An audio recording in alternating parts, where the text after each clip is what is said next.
Bago sa saksi, arestado ang isang Chinese national na financier umano sa casino. Suspect siya sa pagdukot sa kapwa niya Chino. Ikinulong umano ng suspect ang biktima matapos hindi makabayad sa utang na 200,000 piso. Saksi, si Von Aquino. Timbog ang Chinese national na yan na financier umano ng casino sa Ermita, Maynila. Makaraang ireklamo ng kidnapping at serious illegal detention sa kapwa niya Chino. Ayon sa Manila Police District, nang hingi ng tulong gabi noong June 28 ang mga kaibigan ng biktima nang i-hold umano ng grupo ng mga Chino ang kanilang kaibigan na naglaro sa kasino.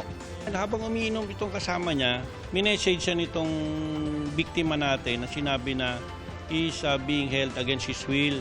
Kautang itong biktima natin 200,000, dinitain siya until makabayad sana ng 500,000. Dinemand umano ng suspect na magtrabaho sa kanya ang biktima hanggang mabayaran nito ang kanyang utang. Nang magtalo sa kasino, pinalabas umano ang dalawa at doon na raw hindi makontak ng kanyang mga kaibigan ng biktima. Sa investigasyon ng mga pulis, natuklasan nilang may kaparehong insidente na inireport sa barangay noong June 14. Pero nagkaroon ng settlement, kaya't natukoy nila ang pagkakakilanlan ng suspect.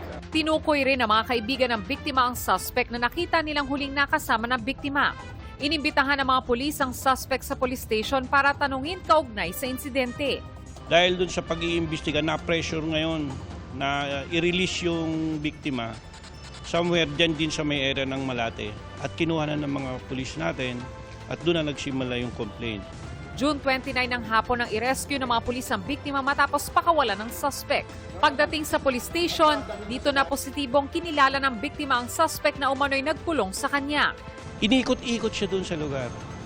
Inikot-ikot muna, hoping na makapagbigay kagad siya. So sinakay sa isang sasakyan, tapos para hindi niya makita kung saan siya iniikot, pinasuot siya ng sombrero na nakababa yung sombrero. Nahaharap ang suspect sa kasong kidnapping at serious illegal detention. As a foreigner, I'm not familiar about the process. How about waiting for my lawyer? Sinampahan din ng kaparehong kaso ang 2 pang Chino at 2 Pilipino na at large pa sa ngayon, nakasabwat umano ng nahuling suspect. Ayon sa MPD, kapag lumabas na ang warrant of arrest sa kanila, tsaka sila huhulihin. Iimbestigahan naman ng Manila Police District kung may mga ganito pang kaparehong modus at insidente na nagaganap sa mga kasino sa Maynila. Para sa GMA Integrated News, Von Aquino ang inyong saksi. Mga kapuso, sama-sama tayong maging saksi. Mag-subscribe sa GMA Integrated News sa YouTube at para sa mga kapuso abroad, samahan niyo kami sa GMA Pinoy TV at sa www.gmanews.tv.